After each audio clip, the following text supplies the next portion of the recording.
Okay, good afternoon, everyone. I'm more than happy to welcome you to our event, The Art of Chaos. Also the people in the online audience, people in Berlin, it's so good to see everyone here. My name is Jonathan. I'm the Managing Director of Incubeta Germany.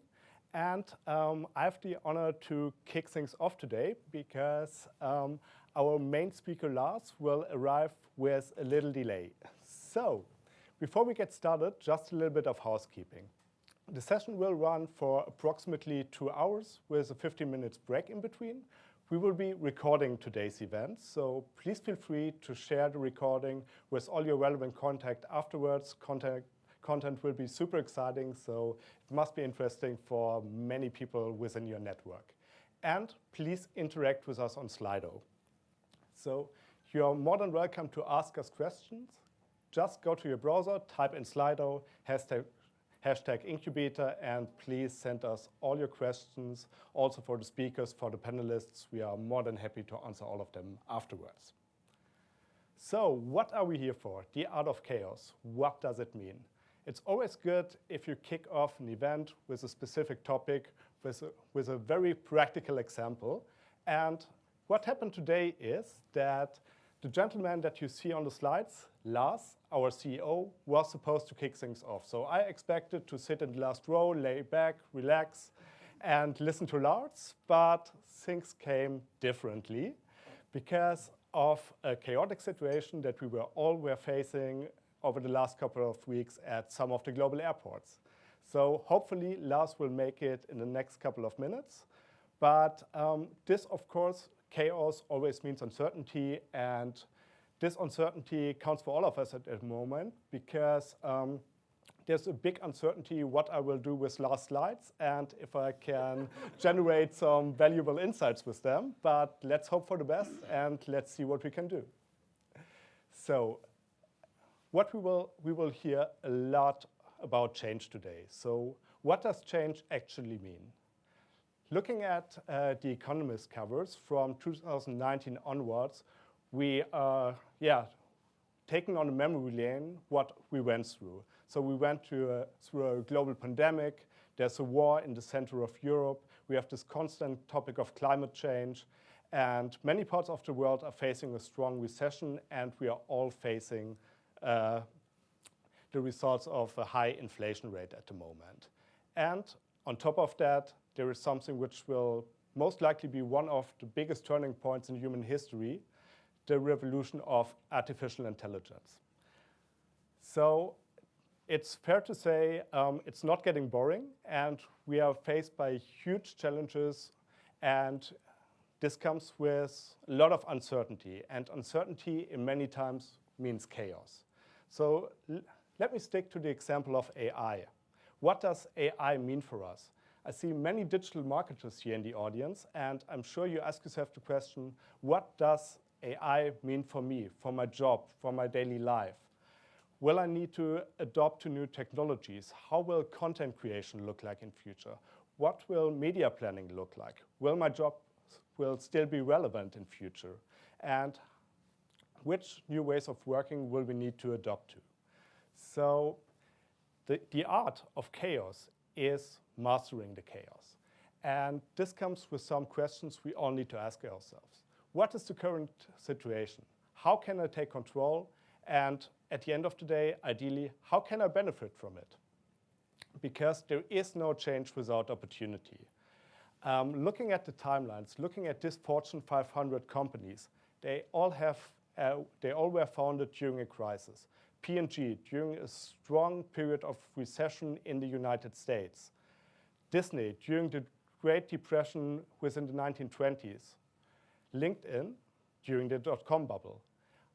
All of their founders and all their companies were forced to adapt to changes and to a very challenging ecosystem.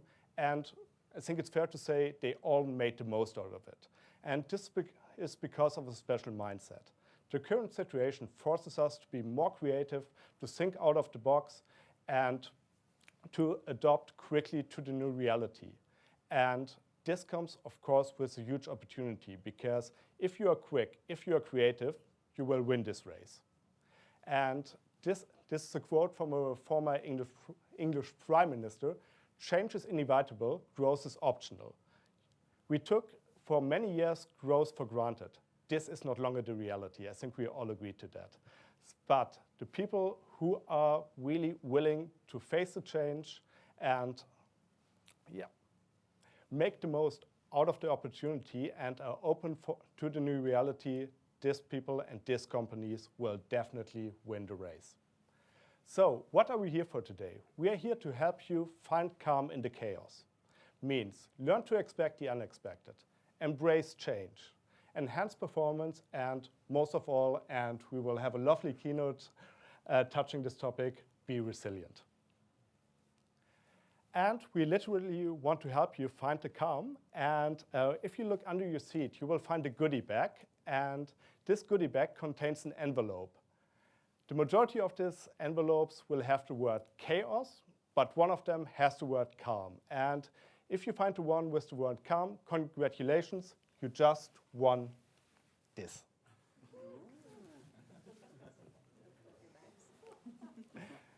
And also for the online audience, we will, there will be a random generator. So there, also for the people who are joining us virtually, there is one of these pieces to win. Yeah.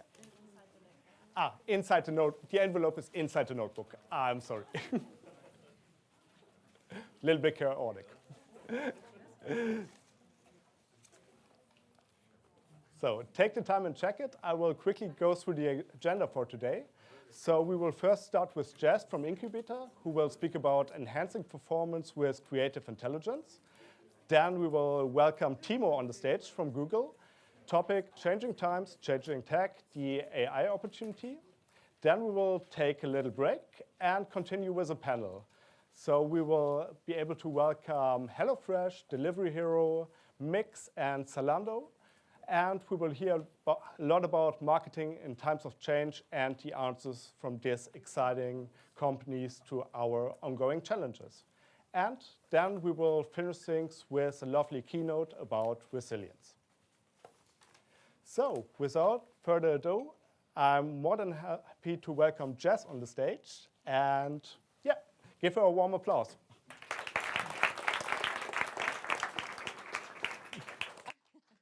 Hello, everyone. So I got a bit of an introduction already. I'm Jessica. I'm the Chief Customer and Partnership Officer at Incubeta. Long title, in short, sweet. What it means is my focus is really client strategy and connecting it back to partners like Google and making sure that in a very chaotic ecosystem that advertisers face themselves in, I can help kind of create a bridge alongside, of course, our fantastic teams. Before I kind of go into the opportunity and the details that I would like to share, I thought it would be good to kind of land with one of our favorite quotes. Now, I recognize that Game of Thrones is probably not going to resonate with everyone. So I will give a bit of a brief introduction about what this means, and I'll keep it quite generic. So I'm not going to kind of mention who the protagonist is. But Game of Thrones is exactly that. It's a game of thrones. So who's ultimately going to come out on top? Who's going to be the ruler of them all? But there was one specific protagonist that basically, from the bottom, made its way to the top by means of chaos. So in the chaotic state that these competitors were essentially finding themselves in, he was using that chaos to his advantage, and he was leapfrogging himself into better opportunity. And that is what chaos is. It is the opportunity to test us. Because a couple of years ago, even the solutions that I will mention today, we would never have thought of it. Not once. But today, chaos is essentially throwing us into this arena, telling us that you have no choice. Get to know the environment. So this is what we've done. But in order to climb that said ladder, which is no longer a pit of doom, which often we all think it is, we have to be resilient. Now, we're going to have a speaker speak about what it means to be resilient, so I'm not going to touch on that. And we have to be agile. But I want to mention that those are the two key things. Adapting to change is resilience, and it's being agile. Jonathan showed us today He has what it takes to be agile. He did a great introduction for us. He nailed it. So now it's up to us. How can I take you through what it means? I might ask one of you to just quickly, I can pinpoint or somebody can just put up their hand, but when you hear the word agile, what do you think of? What comes to mind? Anyone? What is agile? Who wants to take a stab at it? Go. Flexibility, absolutely. And do we think big? Do we think small when we think agile? Small, right? We think small. So this is exactly that. We think small businesses are more likely to be agile. We think that small businesses are going to be the ones that's going to essentially own the market in the coming year. Or we think startups. I can definitely tell you what we don't think. We don't think that the big companies are going to make it in time. We think that, unfortunately, because the bridge or the gap is so big that they're going to fall behind. And that's not always true. Luckily, it's not always true. Because we also have a lot of high hopes for these organizations that have been here for a long time, that they essentially keep up. And today I'm going to take you through one of those opportunities. And it's a brand I absolutely love to work with, because as big as they are showcasing to us how resilient they can be. Now, they're probably not nearly as resilient as we would need to be, but they still are resilient to essentially tackle change and say, look, a lot of things are coming up. We don't have the foundations in place, so how do we test it? How do we get there? And today I'm going to tell you a bit of an opportunity, specifically focusing on creative intelligence and what that essentially means. So when I started working with L'Oreal, which was towards the end of 2019, the focus was really kind of seeing how can we make creative more smarter. But in 2019, compared to where we are today, it was much simpler. Even though back then, I clearly remember myself saying how complex creative could be. And now I look back at myself thinking, not nearly as complex as it is today, that's for sure. But one of the things that I kind of want to point out, and this is a tip, by the way, if there's one thing you have to take away from here, it's that test and learn mindset. Without it, you're not going to make it through the changes that are coming up. And I'll tell you why I think so. It's because the technologies that we're going to have to start playing with is slightly more advanced than probably a lot of us are in the room, and we're going to have to learn how to work with it. We also have to relearn what those results would look like in a lot of our campaigns, because marketing is going to shift. Not only in terms of technologies, but everybody's going to speak about third-party cookie deprecation. And what does that mean? How do you tie these things together? How do you use technology to your benefit to overcome these massive changes, which I believe, by the way, will absolutely be something we would look back on years to come, and we're going to say this was the game changer for us in marketing. Many years we kind of sat back. We used the data that was to our exposure, which actually was, we had to do very little effort. It was a very easy era of marketing. Now we're going to move into an era where we have to know the data we're collecting. We have to know how to work through them. It's going to be a lot more competitive. So test and learn. But keep it structured. There's enough chaos going on. Do not be chaotic yourself. Take the chaos on board, build your structure. So we started by building essentially what I would refer to as our testing terms. What were we trying to test? So the last couple of years, we went from static creatives into basic dynamic, showing somebody a product that they most likely viewed or was interested in. Those were the easy days. Then we moved into interactive creative. So interactive creative essentially refers to the opportunity for a consumer to engage, select something on the creative, allow them to have some sort of an experience.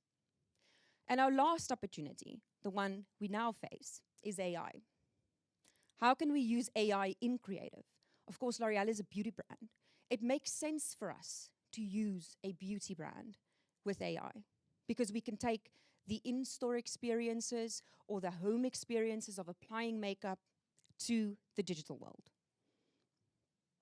So one of the opportunities, and I'll kind of call it out, so if you are aware, Modiface is a AI-based technology which L'Oreal acquired a couple of years ago, and they did it with the idea that it would integrate on-site. It was an on-site experience. So go to the website, try on hair color, try on lip color. That was the idea. But our question was, could we take that experience to advertising? It's very smart, really. Why? Because to maintain our competitiveness, we have to reduce the friction. The friction is the number of clicks. The new millennials don't want to click. The Gen Zs do not want to click. They want an immediate experience. So we have to take that experience to advertising. And with that, consider the other thing, the attention span. We all kind of hear this, right? The consumer attention span is fast declining. Now, in a world of advertising, if we spend so much time building beautifully designed creatives, going through all of this data to give them more relevant advertising, what's the point if they don't look at it, if they don't engage with it? So you have to bring that element back to yourself and say to yourself, it is my job to get them to engage. And that is what we kept in mind. 8 seconds. That's what I had. That's what you have to speak to a consumer. 8. Gen Z, 1.3. You need a really high, impactful creative to attract somebody's attention in 1.3 seconds. That's what you have. So that was our test. We knew what we wanted. It was the attention. We wanted that attention back. But what were we going to face? So those were our obstacles. On the board, you'll see. Let me take you through some of the obstacles. This is just really high level. The first thing you're going to compete with is the content on site. So yes, I'm now referring to programmatic display. Of course, there's many formats that you can actually find in advertising, but we're going to stick to one: display. You're going to compete with the content on site, which is first and foremost what the user went to go and see. So whilst they're already on their own journey, you have to attract that attention. Second to that, going onto websites, publisher websites, you've all seen it, loads of imagery. Now you're competing with that. Next to that, you've got the actual ad space, which, lo and behold, you're competing for as well. So before you even get that spot, there's so much competition. And now we've been told for so many years that in order for us to really maintain that or retain that position, it came down to relevancy. And they're not wrong. Relevancy will always be key. But what are we going to do if we've been so reliant on third-party cookies? How relevant can we really be? Now, for L'Oreal, you can imagine, as a retailer with very little control, as they've got predominantly non-direct-to-consumer brands, when they advertise, they don't have a lot of first-party data. Their consumers were buying their products from their partners, from the actual retailers. In itself, it's just a beauty brand. So we had to be smart. And one of those ideas were, okay, bring in AI. We're going to test what does it take for us to take a massive piece of tech into advertising and ultimately help us retain that competitive advantage we want L'Oreal's brands to have. We want to give them that immersive experience that they love, and also obviously competing with what a lot of the social platforms on demand can offer. And we want to go beyond the 8 seconds, because let's be honest, it takes us months to do this. And we're asking that you spend at least more than 8 seconds on it, because that's a good return on investment. I need your time. And then more so, this is the big game changer for us. It was a very smart strategy for us to build up first-party audiences, which in a space L'Oreal didn't quite have. And for a couple of years, I've been speaking about this, and I said, remember to fill the gap. Assess how much first-party data you have today, and then come up with a strategy to convert your second P, your third P data back into 1P before you no longer have time. So this was one of our strategies. It's durable and future-proof, which I think everybody's been putting on their slides, and we're no different. That's what we're going for, right? So this is what we kind of went in for. So in this experience, somebody kind of opens up, they'll see the ad immediately, they'll get the opportunity to engage. Now, we offer 2 engagements. The first engagement is live camera. Very simply put, open up your live camera, and then the second engagement is maybe it's early in the morning, you don't want to use a live camera, you don't look so great, use a photo, a headshot, right? Everyone could take part of the journey. But it's the consent. The consent is really important, because with the consent, we immediately could track a much deeper level of interaction in the creative itself. So our next journey later on was already a much more ingrained journey, a much more relevant journey, because we allowed users to give us consent. So we've all been talking about consent and the importance of it, and we incorporated it.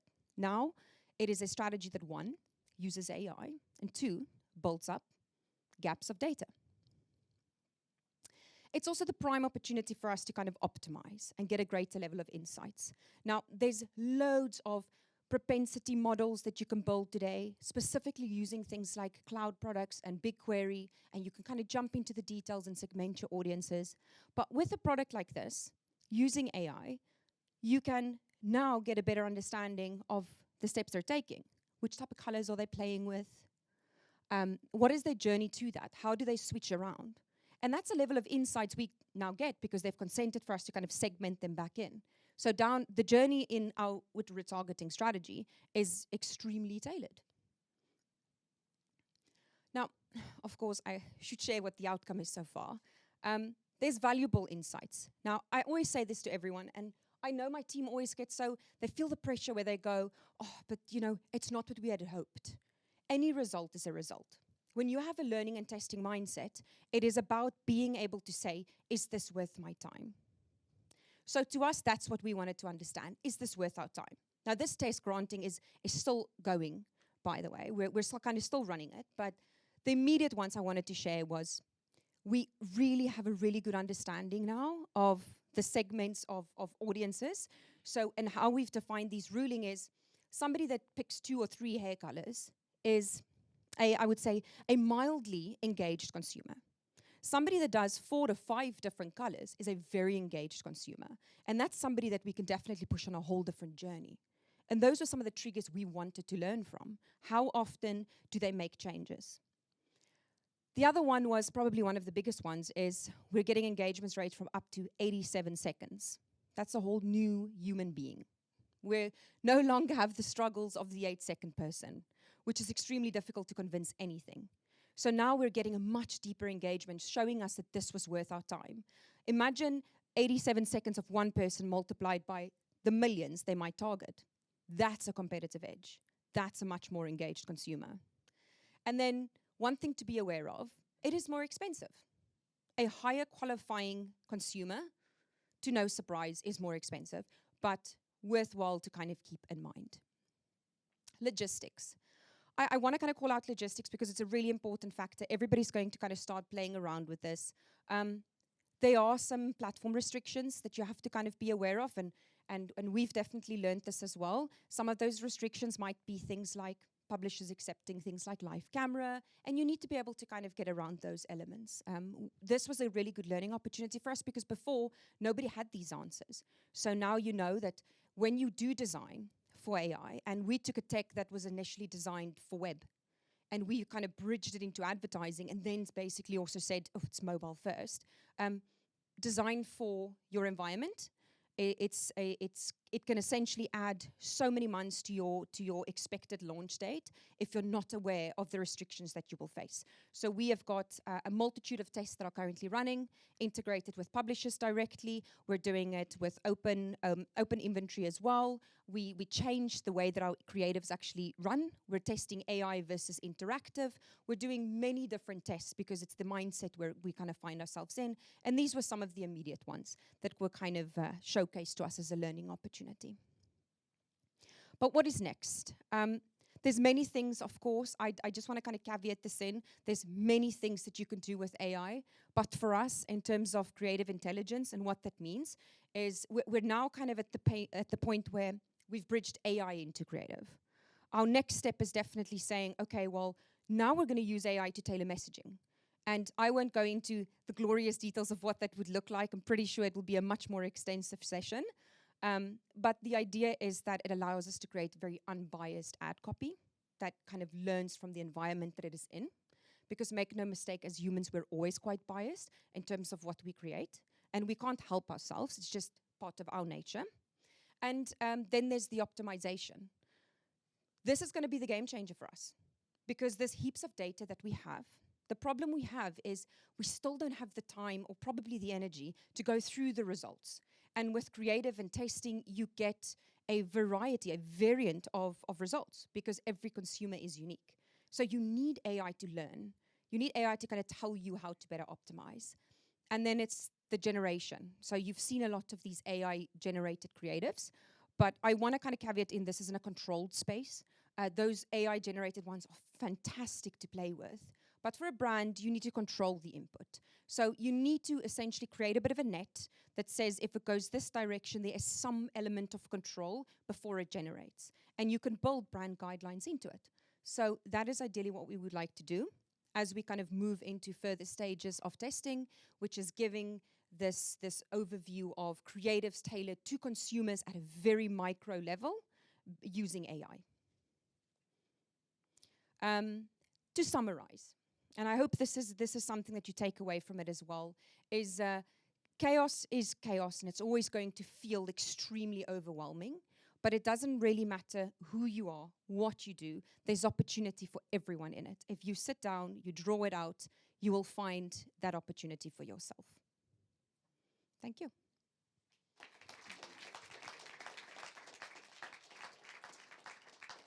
Thank you, Jess. Great as always. We have one question coming from the audience. In these chaotic times, we spoke about AI. We are facing a privacy discussion for years now. So from your point of view, what should brands focus on? What's the first priority for the e-commerce brand of today? Yeah. So, I mean, really, I want to kind of call it out that the testing is, or the stages, or your own maturity framework in which you create is highly important in this. And I would probably say in everything, it's the tagging frameworks that's the most important, because today what we find is everybody's trying to tackle privacy or tackle AI, but they haven't even done the most fundamental stuff, which is, is my measurement even measuring up for what's coming? So that's the priority. Bridge into making sure that your privacy side is secure, and then play around. Then be free to play because you're ready for it. Awesome, Jess. Thank you very much. Thank you.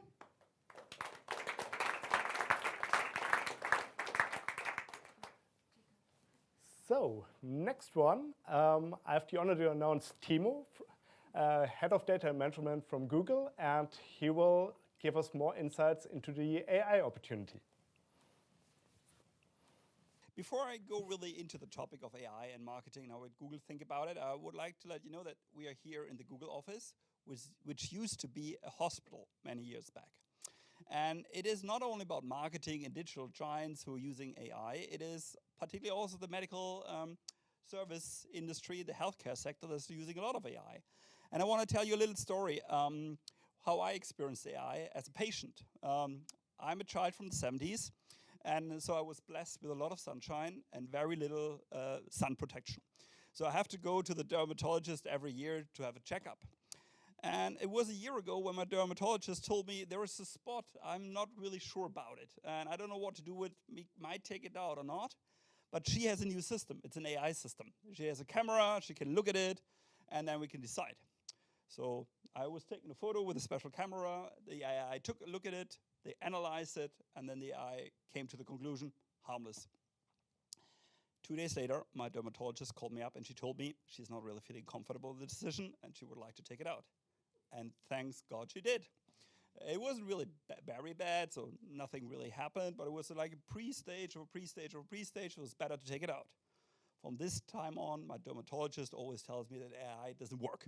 And here we at Google try to make something work that doesn't work. So just 2 weeks ago, I was there again for my annual checkup, and she was again telling me about Google and AI and it doesn't work. And I said, I mean, the system you have, is it updated? And she said, oh yes, it's updated every 2 weeks, entire weekend, 4 hours, update mode of the system, and it still doesn't work. And I said, well, maybe you want to take another look at this picture from 1 year ago. And she said, okay, let's try it. And guess what? This time the AI clearly said this little spot should be taken out. So why I'm telling you the story? I want to tell you the story because it tells us a little bit about the stage of AI and how we should use it. Yeah? First of all, it's something that has to be guided and deployed by human beings, by experts. And it's something that is rapidly learning. Yeah? A year ago, the picture was harmless. Now the AI knows that this specific spot should be taken out.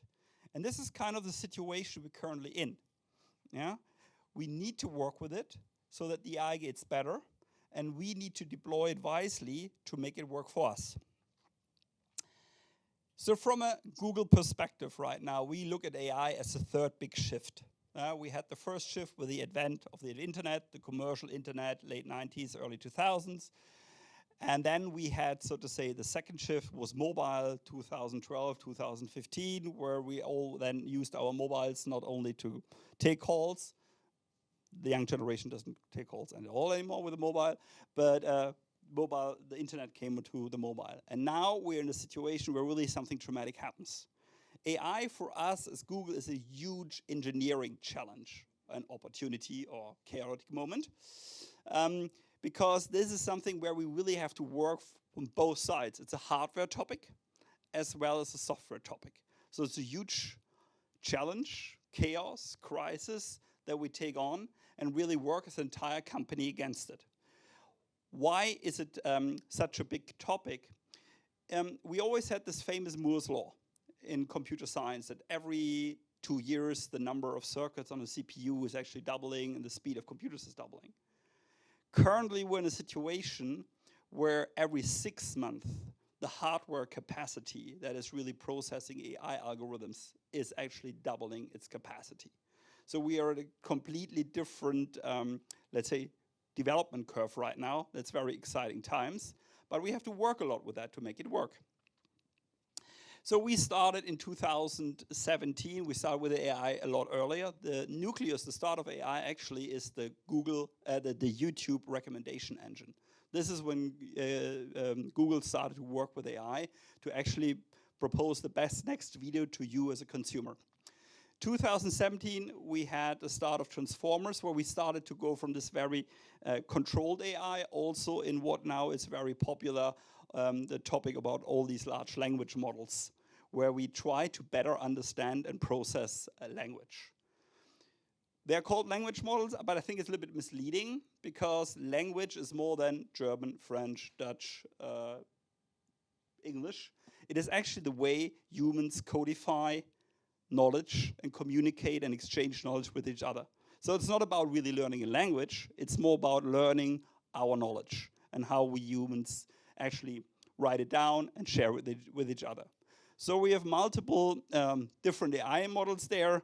It looks a little bit confusing. Why do we have so many models? I remember when I joined Google in 2015, we had 4 different chatbots, chats.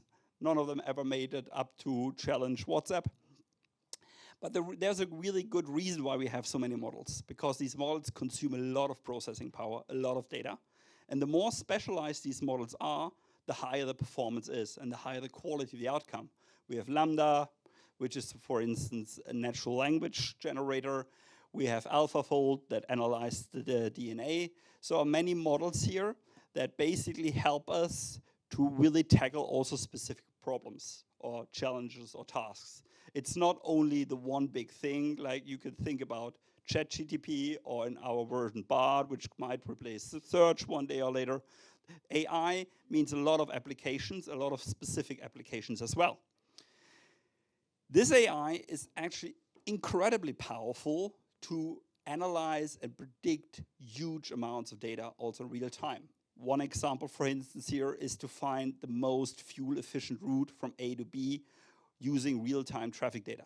Not only telling you which is the shortest way, but also saying, given the current traffic situation, how should you actually drive to a certain place?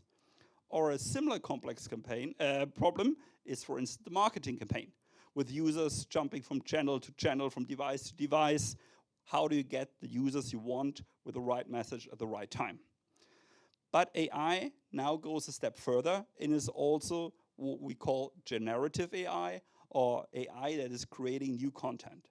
This is what happens when you ask Bard about the best recipe for a high-protein vegan dish, or you ask Bard for what things do you need to take along for a weekend trip. There are things that these AI tools really generate basically as new knowledge on the flight, but be cautious about it. Sometimes these tools are also wrong.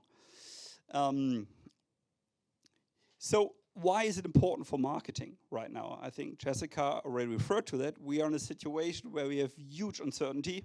Jonathan told us also about the economic uncertainty, but we also have a lot of uncertainty around our consumers right now, as they are flipping from channel to channel, have a very short attention span.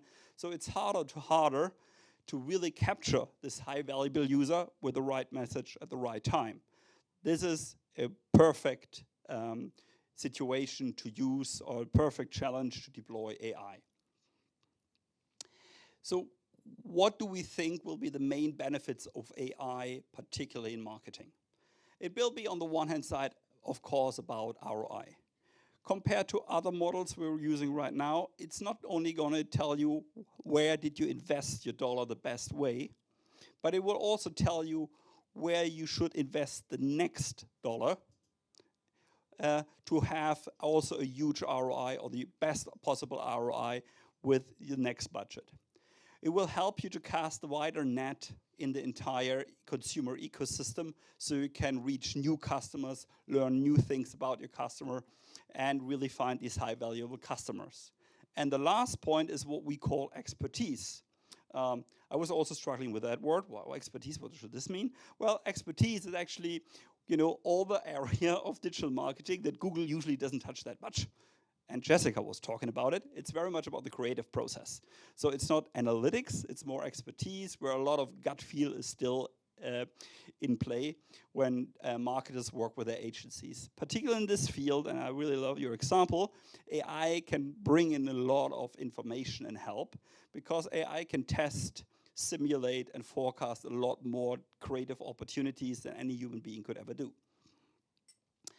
So will this be really that powerful? And I bring along here the results of a survey that McKinsey did globally. Yes, AI will particularly have a huge uplift in marketing. Marketing is actually the function that will achieve the highest revenue uplifts with the help of AI compared to any other function. Even R&D, what I expected to be the function or the in a company that will create new product ideas, but right now it's marketing that really creates most uplift, but also can create a lot of cost efficiency, as the study showed. So how should you tackle it as an advertiser together with your partner, this AI AI opportunity, or chaos or crisis, and never waste a good crisis? First of all, we're getting back, and I really I have to refer back to Jessica all the time without having seen the presentation before. It's really about strengthening your direct relationship with the customer. What does it mean? It means actually getting better in the way you collect first-party data. Because first-party data is going to be your training set for your AI, making AI customized to your needs. Second, you should test all these AI tools that are available right now. And we as Google, of course, have already a lot of solutions where you can use our AI and make it work. And last but not least, and I repeat Jessica again, it's all about testing, learning, and scaling. Because as I tried to refer with my little story at the beginning, it might not be perfect right away. It's nothing you turn on. It is a continuous learning process for the AI, but also for you as an organization to really make the most out of it. So yes, strengthening the customer relationship is important.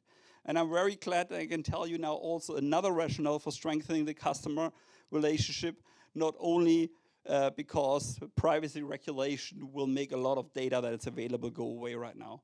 It is really also about getting high quality data that allow you to customize your creative to meet consumer needs. Despite all privacy concerns in the market, still 2/3 of the customers expect a personalized ad experience. For this, we have certain tools in place.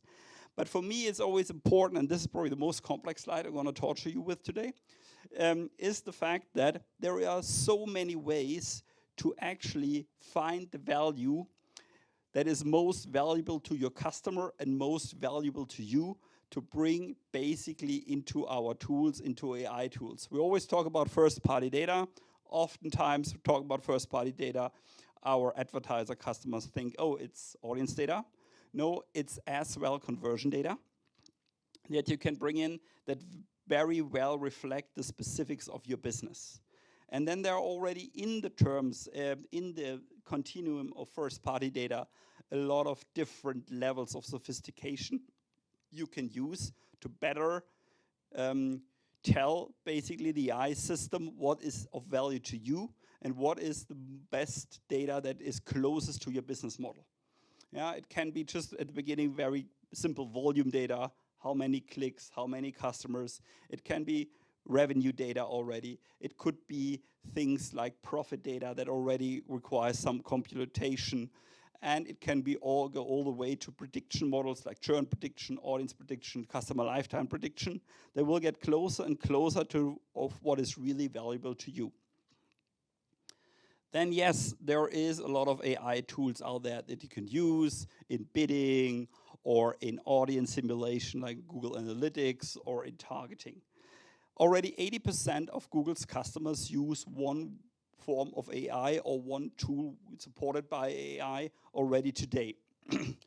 Like one of the most AI sophisticated tools is currently Performance Max, which is something that a lot of performance advertisers currently use. Here it's also driven or enabled by AI because we're not only optimizing one campaign in one channel, but the AI allows us to optimize across multiple channels, find more new customers and new channels across new inventory types, and is constantly already optimizing for the right creative. So these opportunities are out there, be it in a complete automated campaign type, or be it in Google Analytics, that is actually closing some of the data gaps that we see right now, driven by regulation or changes in the browser ecosystem, by using behavioral modeling audiences to give you a better feeling how the complete picture looks like. As said, last but not least, you also probably should assume a different mindset. Yeah? In the past, a lot of our customers focused on setting bids and budgets in search campaigns or in YouTube campaigns. And there was a lot of knowledge there and a lot of experience, and people knew what they want to do, and they just define it at the very beginning of the campaign and then just let it go. Yeah? This is now different in AI. If you want to guide AI, if you want to control AI, if you want to make it work to the specific needs of your industry or of your company, you should constantly look into it, what new opportunities are there, what better data you can feed the AI with, and what the outcomes are. We believe that you can basically, together with the opportunities, AI gives you creative flywheel by guiding in the AI, and the AI will then also empower you and your campaigns to create better results. It's going to be always up to the marketer to define the goals of a campaign.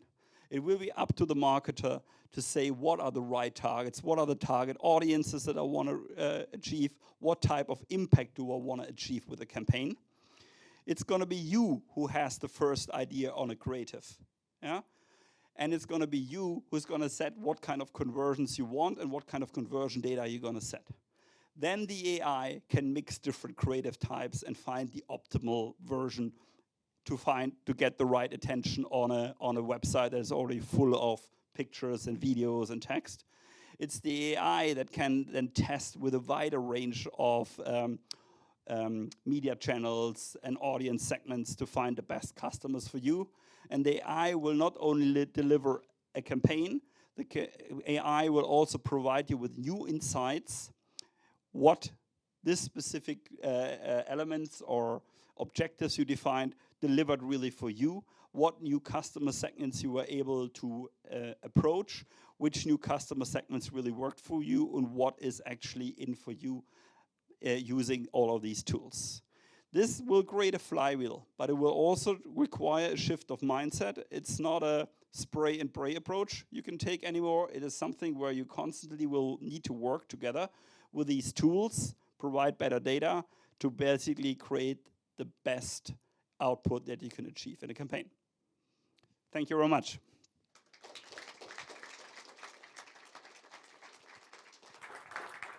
Thank you very much, Timo. We have one question coming from the audience.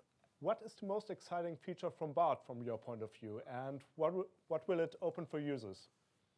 Well, I think for me personally, it is really this idea that it can be very creative and can bring up things where they really surprise you.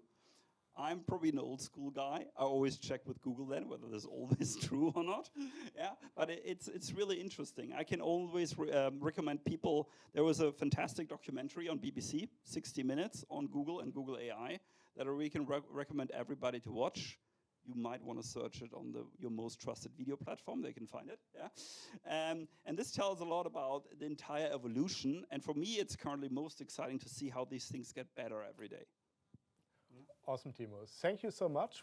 I think we are all excited to see BART becoming a part of our daily lives. So thank you very much. And we will go on a 15 minutes break.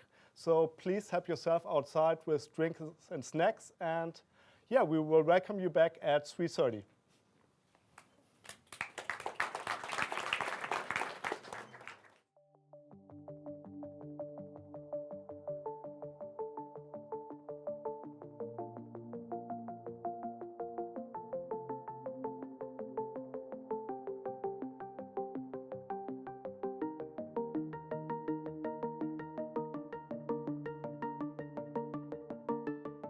Okay, we are live again.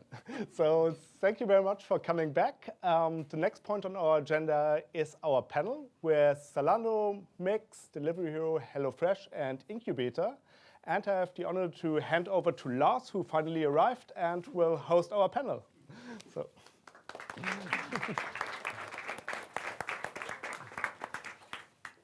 Yes, I do exist.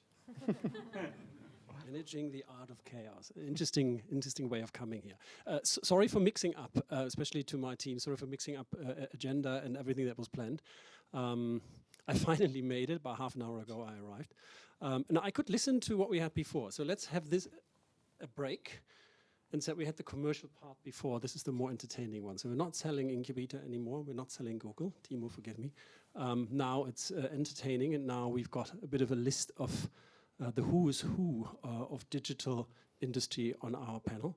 I'd like to introduce to the panel the 4 speakers and give them the chance to introduce themselves after. Before we jump in, very quickly, and I need to read that because I'm not prepared whatsoever, you can imagine, because that was actually not my part. My part was the one that Jonathan kindly had taken over. If you want to submit questions, do so on Slido-Incubeta. You've done that before, you know what to do. So if you have questions, if that doesn't work out technically, we can do it by you raising the hands after we had the panel. So please, the speakers, come up and join me to our session. Everybody up. Hello.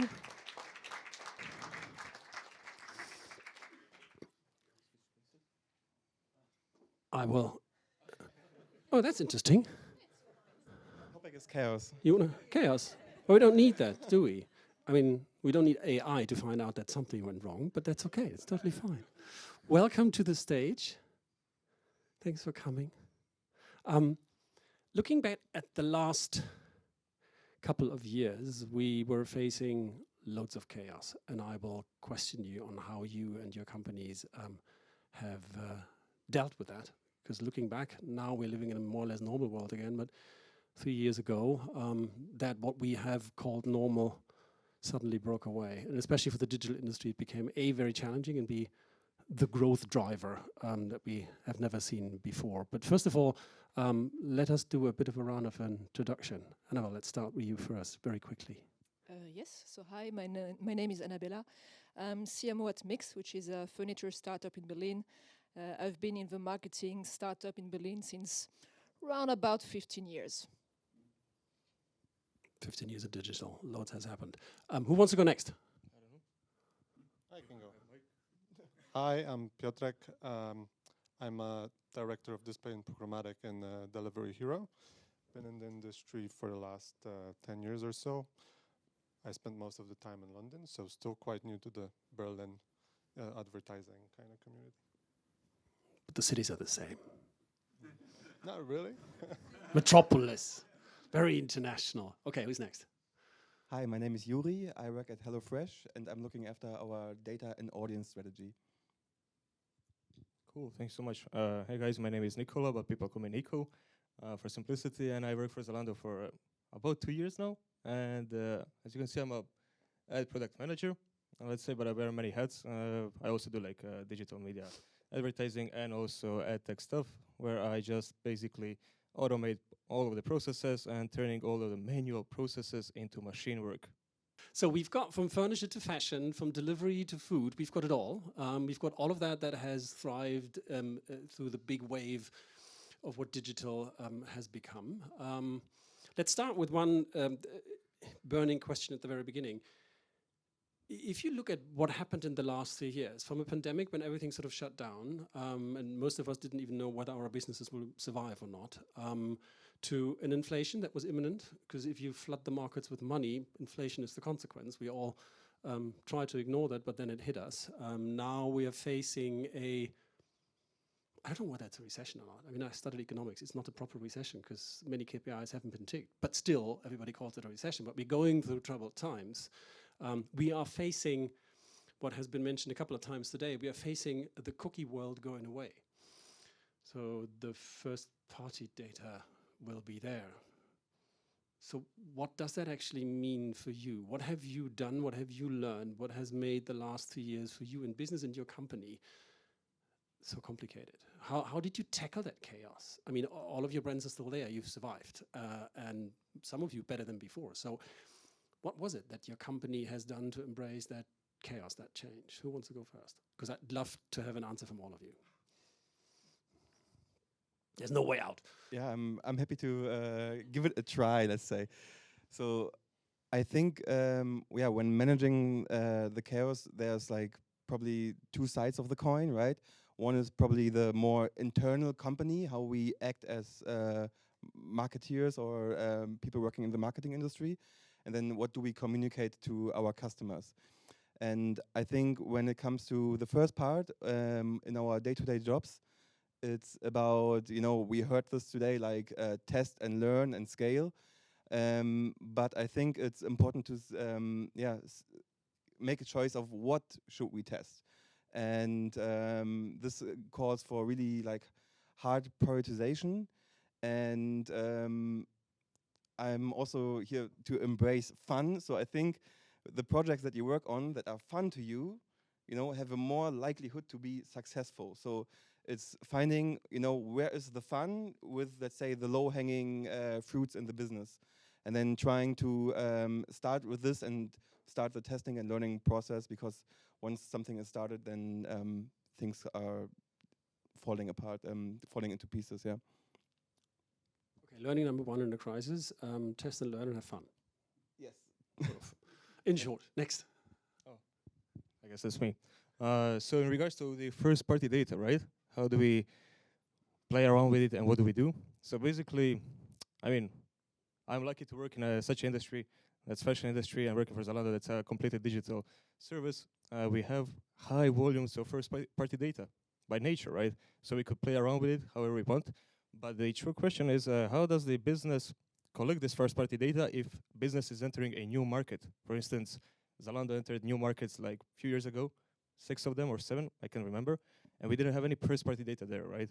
And we had to find some ways how to do it. And we basically relied on some advertising services, for instance, like Google, that has built-in first-party data audiences, where we attracted all of the customers and started like building audience lists from them, and also cleaning them out and adding them to our back to our advertising systems, right? And expanding on them to expand our reach and yeah, and our conversions. And that's how basically we tackle the first party data issue. Thanks, Nico. Annabella. Yeah, so you tackle the fun, you tackle the first party data. So I'm going to tackle maybe the overall changes because beyond the pandemic and the current recession, I'm going to do like that because, as you said, we don't really know yet, maybe most probably. There has been also several crises that happened during this time. Like for us, for furniture, there was also the supply chain crisis that impacted us very hardly. So all through those changes, which was constant changes all the time, every month from every year in 3 years, I think, you know, what Jessica was mentioning, the agility part is as a team and as a company, come back to what is the core of this company, what is the core of your team and your department, and don't hesitate to reshuffle things. And when we say, you know, test and learn, that also goes with your product offering and with your new audience, because the audience has changed in 3 years going through all those crises. And the product that you were selling 3 years ago might not be the same product that you should be selling right now, and which means also a different type of audience and a different part of segment. And that goes back then to the fun and to the first party data. How do we learn from those new audience so we can cater for the future? Thank you. Now the icing on the cake. Yeah, so if I can add to any of that. Well, definitely this was interesting couple of years and, you know, a lot of challenges. But it's all about, you know, testing new things and trying things that you couldn't do earlier, for instance, right? Because new opportunities arise even in the time of, let's say, chaos. And don't be afraid to fail, test, if it works, scale, and use that opportunity. It all rings a bell. I mean, and now looking at my former colleagues, because I used to be a Googler as well. Do you remember the times? Break some glass and never ask for permission, ask for forgiveness, and make mistakes and make them early. Then it's not so expensive. There is that sort of mantra within digital, and that will definitely never go away. Annabella, you mentioned consumers. I'm not only talking about your own company, but consumers, and consumer trends have definitely changed over time. And quite frankly, I wasn't surprised when after the pandemic, suddenly there was a bit of a decline in digital and people indulged themselves in high street again. I mean, that was foreseeable, kind of. But what has happened? Did you see or do you see consumer trends changing your industry completely? Is there a trend that you can call out? I think there's definitely consequences from the inflation that we are seeing. And I think brands that are usually in the middle segment, middle market, those are the ones that are hit, you know, very much because people are either going for very expensive or they're going back to the basics. So in this angle, yes, I think the consumer trends have very much changed in a lot of different markets, in a lot of different industry, and that's you can still see today that companies are still trying to understand, is that a long term? Is it something that's going to ease off in a few months, or is it something that is in the whole predictable future? And I think going back to the chaos and to the uncertainty, not knowing how long is the uncertainty is the big challenge for the different companies.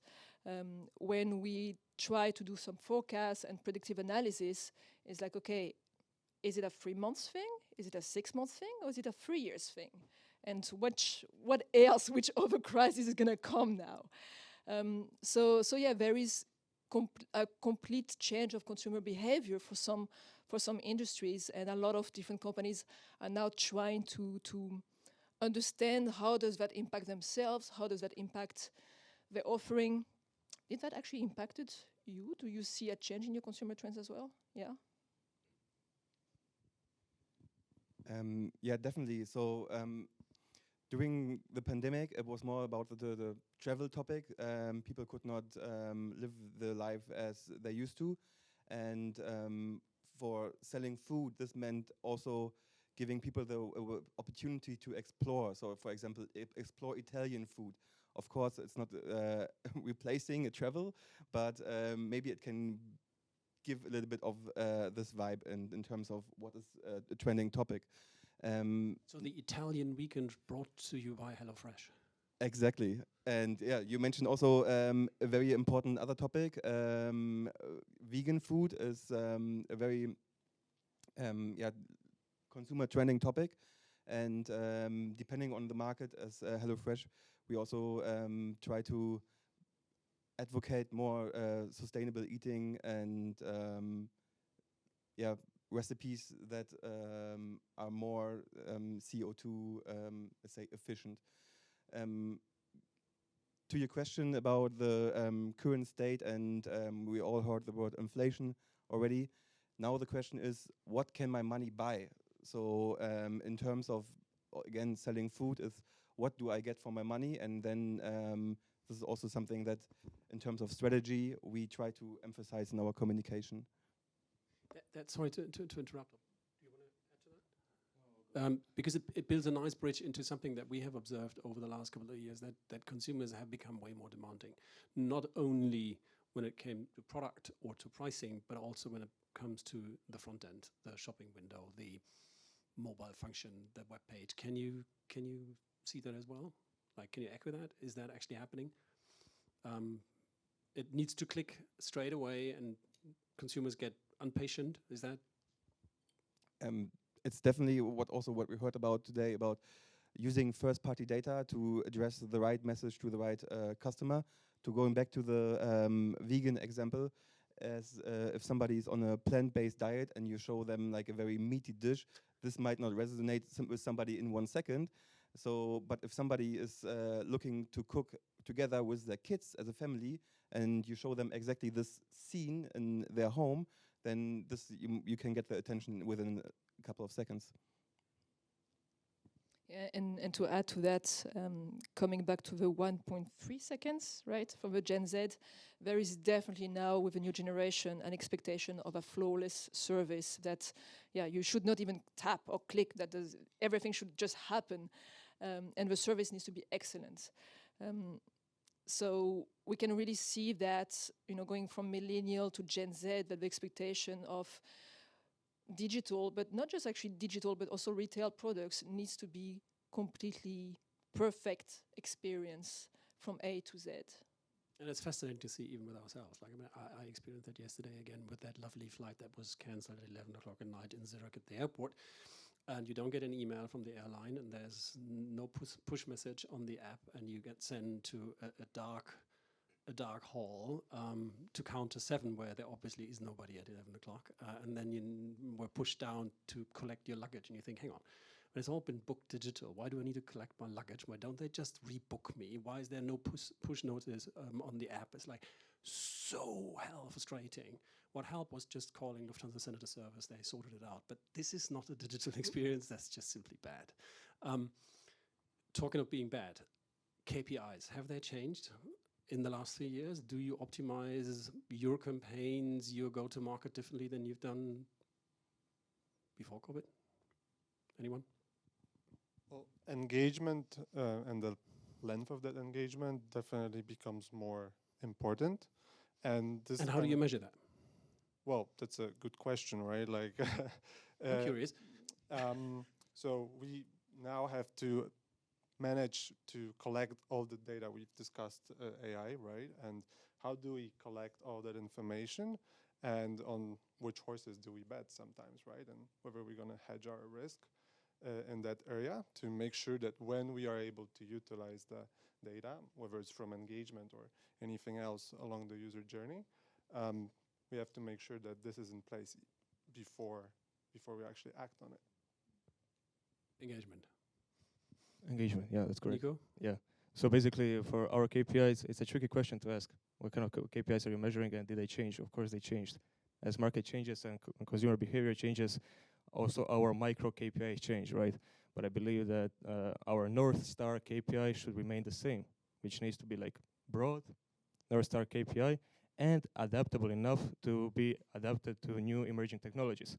For instance, we've seen a lot of times in past few years how social media platforms went from rise to fall, and new social media platforms come into play like really fast, right? And because of this, for instance, on in my field, I mean, on brand marketing, I need to figure out what kind of metrics within this new platform will explain the success of my North Star KPI, right? And this is the part where the engagement comes into play to understand, okay, how are new customers or existing customers being engaged on new platforms, whether it's only through click-through rate or view-through rate, like on video-heavy platforms, or something completely else, right? And we constantly need to strive to understand, okay, what metric really explains our overall overarching KPI, right? I'm still waiting for that one KPI. You know? Yeah, for that one KPI, I wish I could say, yeah, before it was this KPI and now it's that, but it's more like before it was this KPI, for example, CPA, and now it's CPA plus something else. So it's just basically not changing, but adding up. And might sound a bit counterintuitive, but in terms of being agile. But for us, also what is more important than ever is also profitability.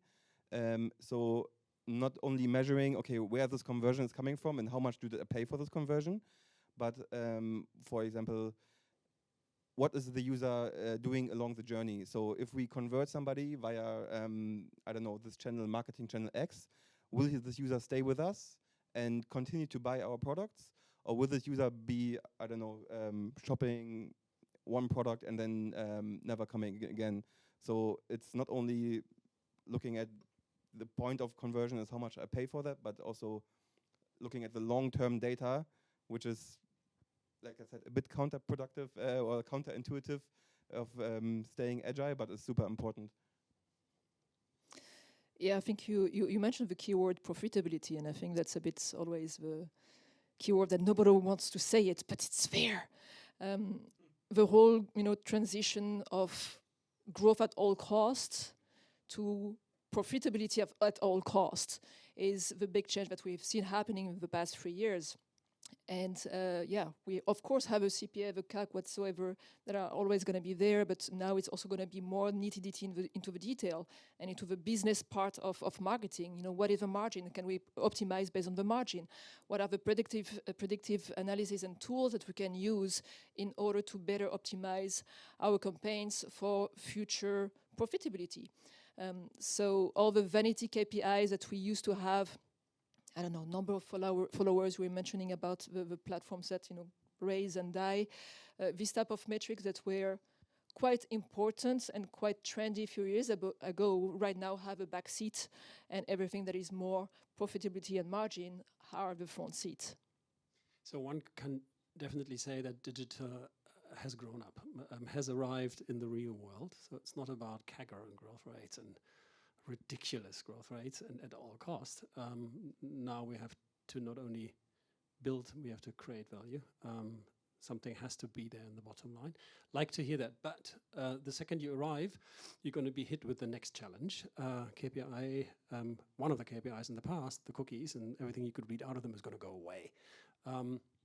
Sad actually, because actually I thought cookies were a good invention. We just treated them very badly and we didn't tell consumers what we do with the data. So now we're faced with privacy regulations and we will see a future without cookies, with first-party data. So what do you do in your businesses to prepare for that? Are you prepared already? I mean, nobody's got the glass ball, we're all sitting in the same boat, kind of. We had some clever and good things today, but do you prepare your business? How do you prepare your business? Is there anything you can share how you face that time, which is going to arrive relatively soon? I would say we are set up well, but it can always be better. And it depends on the business itself. So I think here on stage, we are quite focused on online business. So where people are leaving their email address, their phone number, or any other personal information, of course, with their consent. But when we look on, I don't know, other FMCG brands that sell products in the supermarkets, they have a way different challenge.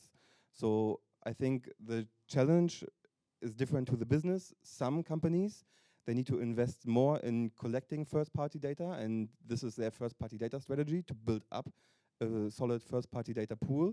Whether more online-driven businesses, it's about how I activate my first-party data and what technical tools and strategies do I use for this. Anyone else wants to share some secrets around first party? I mean, customer data platforms are definitely important, and having in place the measurement that will allow you to utilize the data when it's needed is going to be crucial. You can bet on different horses, whether it's going to be internal solution or something from a third party. I tend to hedge my risks, so I tend to look at a couple of, let's say, partners. So we are all set, let's say, in the age to meet the challenges of the future around deprecation of third-party cookie. And how do you want to convince your consumers to give consent? Because if I don't want to share, I don't share. In the past, I just didn't know that I've already shared everything. Well, we've seen 66% of people want that personalization. If I walk into my most favorite, and we used that many years ago when we jointly worked at Google, when I walk into my favorite Italian restaurant, I want to be greeted as one of their best customers. I want to get the table that I usually like, and I want to have my first glass of favorite red wine on the table without even ordering it. So your personalization is important, because if I come back to one of your pages the 20th time and still get the name wrong, or they don't recognize me, it's just bad. How do you want to build that trust? Because it's all about trust at the end of the day. It's about the value trade-off, the value that the company gives to the customer. And nowadays, customers know their first-party data is worth something. The question is, how much is it worth? And then if the companies like us can provide a good value, also users are incentivized and likely to share their data. And also to answer like your question about the secrets of how this first-party data is best used, I think without telling too much, I think it's about using the first-party data in like as a user journey in the different channels. So first, pick channels that are making more sense to address the user with. For example, first sending the user an email, and then if the user doesn't respond, then I don't know, start with paid ads, rather than trying to go all at once at one customer. I think it's really about the branding experience that you want to build. Like if I come back to your case with your airline that we will not name, probably right now with the bad experience that you have, you're definitely not going to give them any data. It's not the high one, but okay. Again, yeah. You're definitely not going to give them your data. You're like, I don't want anything to do with people. But if you would have known since the beginning on that you would have had a better experience by providing your data, most probably you would have given your data. And I think this is... my data, but yes, you're right. Well, yeah, they didn't do it well, so that's even worse. But that's the whole point, having a perfect user experience that is branded, where you understand or you provide the understanding to your audience what type of experience you were going to have with the data and without data. And let them just choose. And if they want the premium experience, give them the premium experience that goes with it. Perfect, I love that. I'm getting terrible hand signs here from my left-hand side that I have to finish, but I'm not finishing. I always go off script. Give me 30 seconds for each of you. What is the buzzword of 2023 in digital? AI. Bingo. Well, she was faster. It can't be all about AI. Come on, say privacy, whatever. Okay, I go with customer data platform, CDP. You have to be fast. Attribution. Privacy will be challenged. Thank you very much. It's been great talking to you. I could go forever, but we can continue when we have a glass of wine or beer or whatever is prepared. And I hand back to our host, I assume, isn't it? Thank you. Thanks, everybody.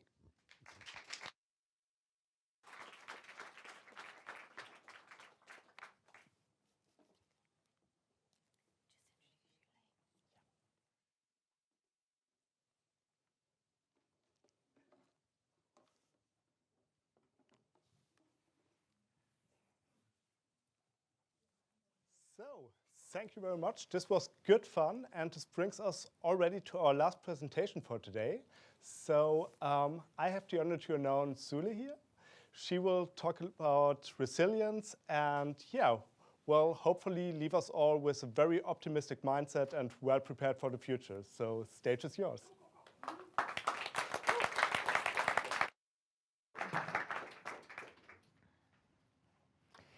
Good afternoon, everybody. Well, so today I'm here to make sure you never waste a good crisis and to coach you, to show you how you can coach yourselves to resilience. But first, I have a question for all of you. Imagine you're in your car going to a meeting. Traffic gets stuck all of a sudden. Typical big city scenario. With or without Google Maps, you're not sure whether you're going to make it or not. What would you prefer? Scenario A, to know in advance that there is no way you're going to make it. So you call and cancel. Scenario B, you keep on trying until the last minute. You don't necessarily need to know. Which one would you pick? Can I see a show of hands? Scenario 1, I definitely have to know beforehand. Okay, about half of the room. And those people who say, I don't really need to know until the last minute. There's no other option, by the way. Okay, so it's a bit more, but let's say 60-40. Interesting. When social scientists did this experiment, 70% of the people went for certainty. They had to know. And 30% went for uncertainty. They didn't really have to know. The point is this: our human brains are not very well equipped to deal with uncertainty. So when we are faced with chaos and ambiguity, our cortisol hormone starts being pumped into the blood. Our little amygdalas back here get hijacked, and we get in the fight or flight mode. So we panic, we feel out of control, and we're confused. This is our human reaction, natural reaction to chaos. So does this mean we're not born to be resilient?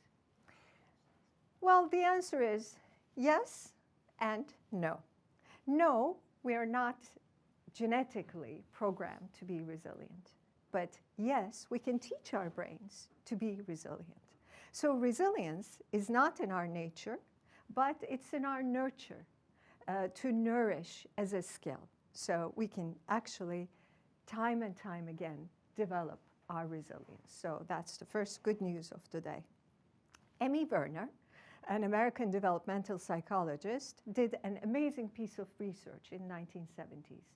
She went to the island of Kauai in Hawaii and studied the lives of 698 children, to be exact, from birth until middle-aged. She looked at what made these children resilient.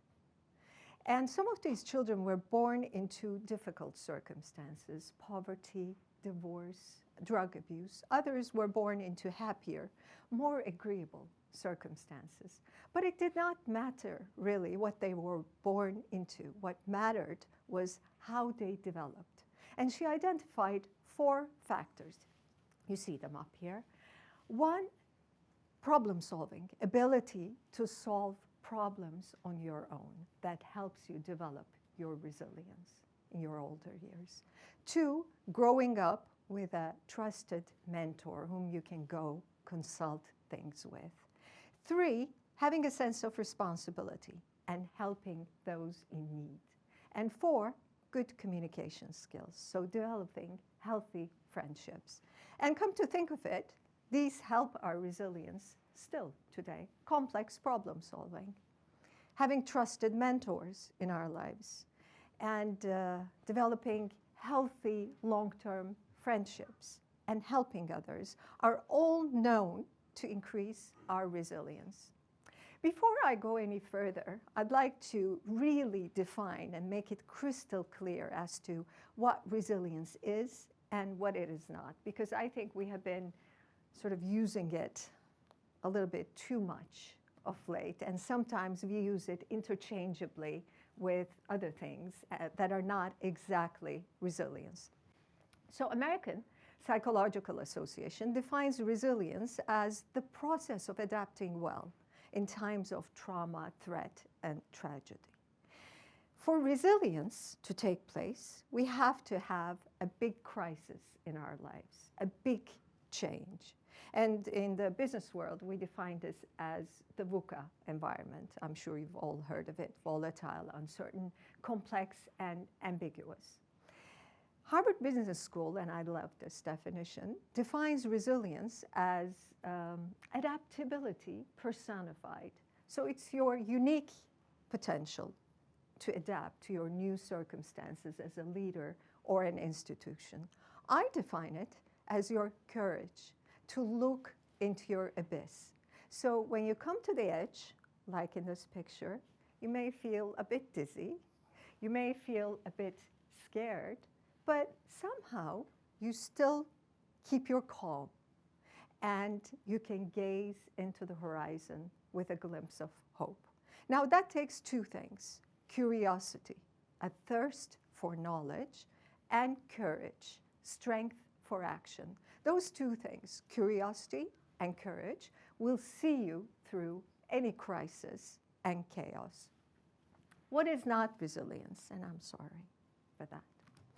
So resilience is not just bouncing back to where you were. It's not just surviving. It's learning and growing from the crisis you're going through. And I don't think resilience is just agility, although I even use it like that sometimes in the business world. Because it's not just the speed of your reaction, but it's the amount of calmness and proactivity you show during a crisis that's going to count and make things happen. And finally, it's not just mental toughness. It's not just persevering to go and get your goals. It is actually finding a purpose and a direction, a new one in your crisis that's going to get you through. Now let's look at what some scholars say on the matter. Viktor Frankl says resilience is realistic optimism. Realism, optimism. They don't always go together, especially these days, right? What he means by realism is being crudely, brutally honest to yourself about your circumstances. What is really going on in your life? The survival rates of soldiers in Vietnam, the American soldiers in Vietnam, prove this point to us like no other. We know that it was not the optimists who survived Vietnam. It was the realists. The optimists who said, oh yeah, they'll come save me with the helicopters and I'll reunite with my families by Christmas, actually died quickly of broken hearts. But the realists who knew they would be there for a long time, hungry and tortured, and may or may not make it through, actually made it in the end. So realism. And next to it, optimism. What Viktor Frankl means by that is actually having a bit of hope despite your tragic circumstances. And his life is a testament to that. I don't know if you've read his book or know about him, Man's Search for Meaning. Viktor Frankl was a professor of psychiatry and neurology at University of Vienna when Hitler's army entered Austria. Consequently, he was sent to concentration camps. Miraculously, he managed to survive. And upon survival, he wrote his masterpiece, Man's Search for Meaning. Among other things, in it, he tells us what kept him going when he felt really broken and close to death.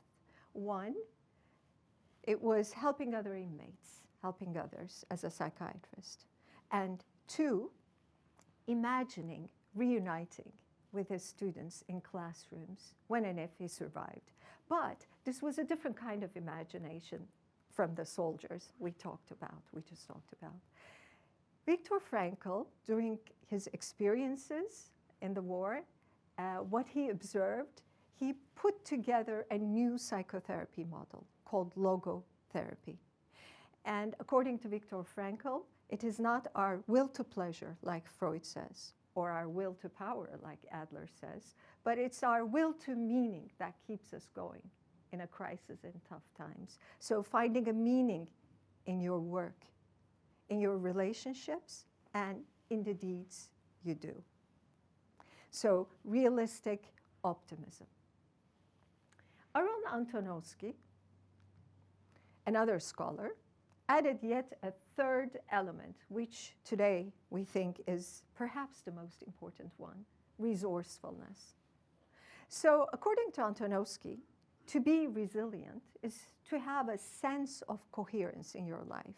And you can do that through three things. One, you comprehend your circumstances well by being brutally honest, realism. Two, you manage your circumstances well by getting help from others smartly, resourcefulness. And three, you accept the bad together with the good in your life by having hope, that is optimism.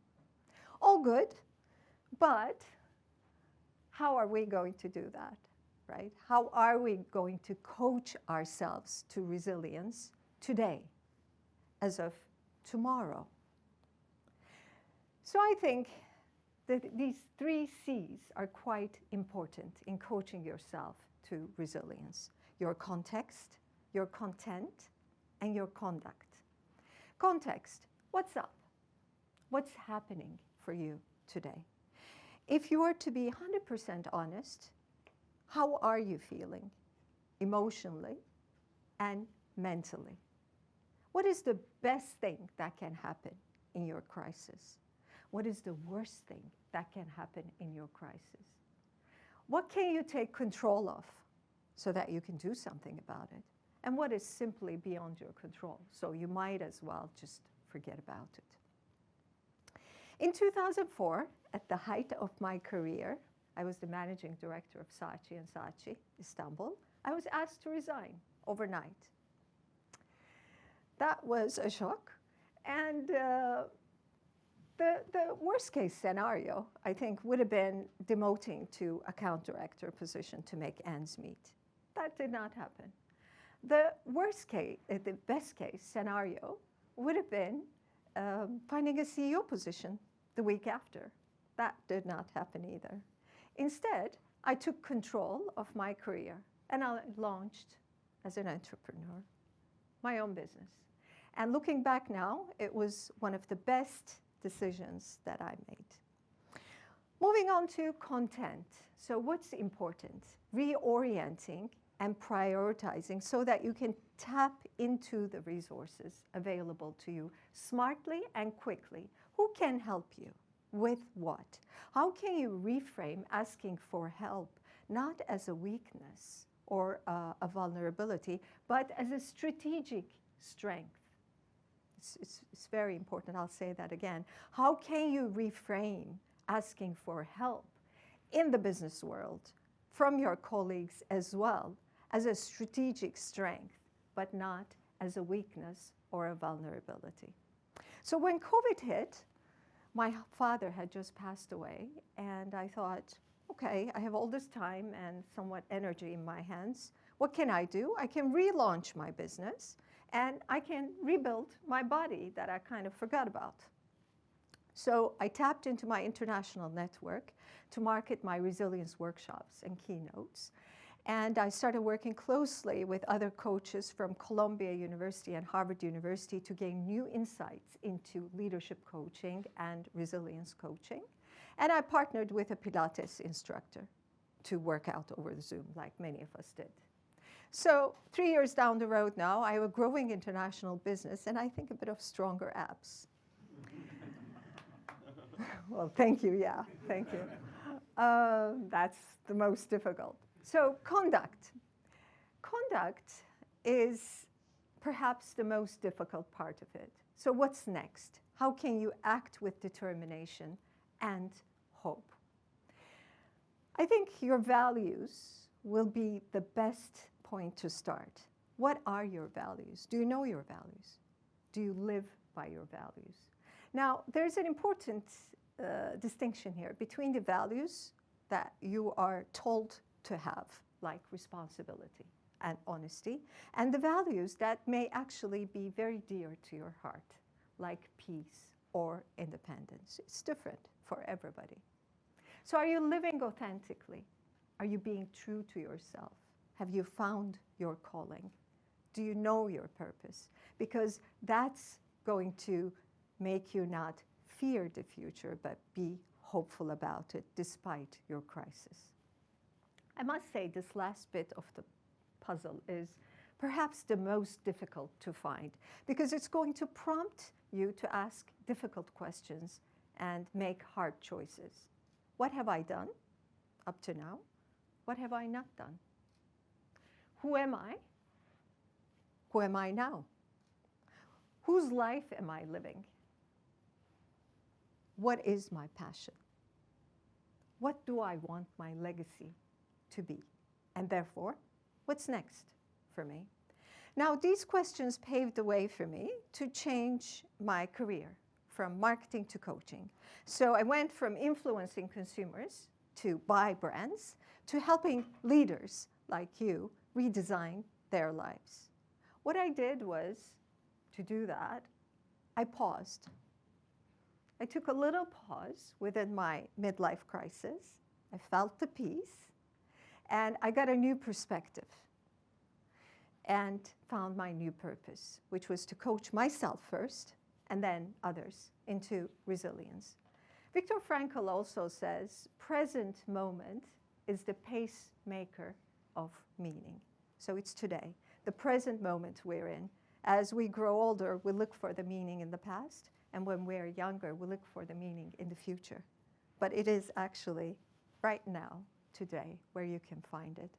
So when you're in a crisis and chaos is overwhelming, take a pause, take a breath, feel the peace, and try to get a new perspective. Ask yourself, what is my reality? Who are my resources? Where is my hope? And the answers you give will lead you into your own superpower of resilience. This will be a new formula, reinvented, rethought through your own life experiences. There's a very interesting piece of research that's still being carried out at Harvard University today, since 1938. They look at what makes us healthy in our adult lives. Since 1938, they've been studying this. And findings are quite surprising and striking, in fact. First of all, our relationships are a better predictor of our health than our cholesterol levels, by far. What men regret the most, I'm sorry, is working so hard. What women regret the most is worrying so much about what others think. And something happens around 43, 44. Our happiness and resilience levels decline, start going down, you can see it. And they're at our lowest, 52, 53. And then something else happens. We either get really happy and resilient, or we get really miserable and not resilient at all. We belong to one of these two groups. And they looked at what's happening here. What makes the difference? According to Arthur Brooks, professor of Harvard University, it is how we approach the striver's curve. He looked at Nobel Prize winners, great inventors, as well as common folk. And the result is always the same. The harder you try to climb the ladder, the worse you fall. The harder you climb, the worse you fall. So what to do about that? How can we preempt this from happening? He talks about fluid intelligence versus crystallized intelligence. So if you can change your mindset and get into another type of thinking, you may preempt this fall. Fluid intelligence is this innovation, let's be fast, and it helps us to invent new things and accomplish. This we do best in our younger years, for sure. Then there's the crystallized intelligence. It connects the dots. You can share your wisdom and knowledge with others and mentor others. And this we do best starting in midlife. And that's exactly where I'm at. I hate to tell you, I celebrated my 55th birthday last week. And when I look back at my life, I see just one strong common thread. And that is my curiosity and courage, wanting to learn more and reinvent myself over and over again. Carol Dweck calls this a growth mindset. It's not that we don't know, it's just that we have not learned it yet. That's why we also call it the not yet mindset. Yeah? And I promise this is the last piece of research I'm going to share with you, but it's very interesting. They take some students and divide them into two groups. They give both groups the same test. The first group, after the test, is praised for their intelligence. Great, you did really well. You must be very smart. And then the second group, after the test, is praised for their effort. Great, you did really well. You must have worked really hard. Then they give both groups another, harder test. The first group, who were praised for their intelligence, shy away from the more difficult questions. They fear failure.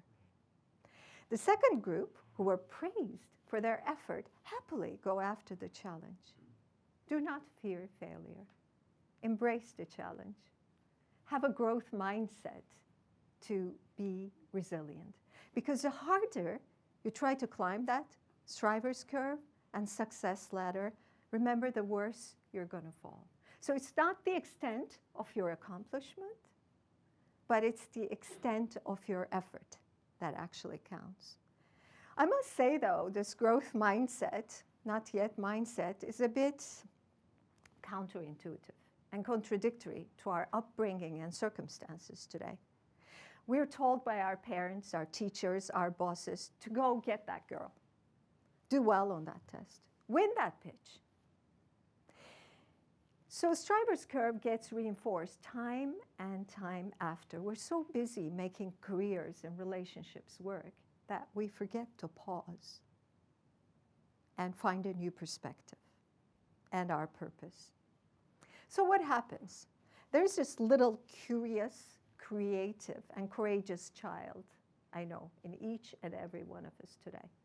But that curious child takes a step into the shadows. When you come to think of it, though, weren't we at our most resilient as children? We would fall, then get up again. We would cry, then laugh in the next moment. Very much being in the moment. We would ask countless, endless questions. We can learn up to 3, even 4 languages if people speak that language to us when we're children. And we're so courageous that we'll go after whatever we want, no matter what. Nobody can stop us.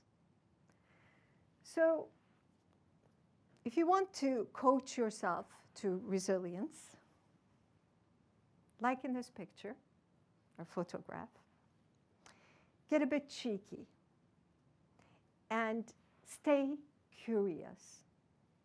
Be courageous, no matter how big the chaos. In the words of my favorite Turkish poet, Turgut Uyar, he says, when I come to think of it, it was so childish of me to grow up. So to tap into your superpower of resilience, find that child in you. Get cheeky, stay curious, be courageous. Thank you.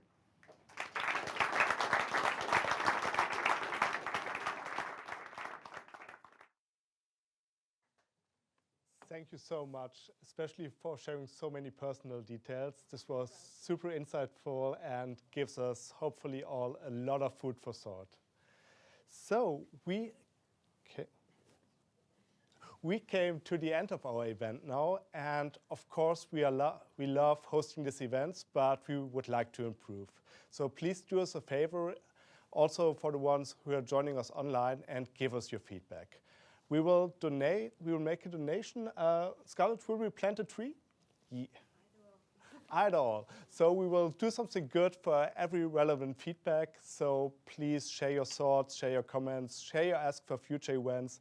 We are more than keen to hear your thoughts. So if you can get enough about hearing about AI and the future of online advertising, please make sure to read our Humans and Robots white paper.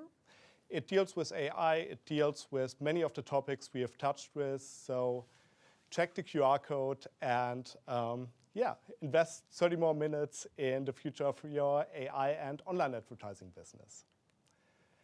Yeah, that's pretty much it. Thank you so much in the name of everyone at Incubeta for joining us. I hope you feel that your time was well invested. Saying goodbye to everyone who is joining us online. And for everyone in the room, please join us for a couple of drinks, snacks, and networking. Thank you so much for being here.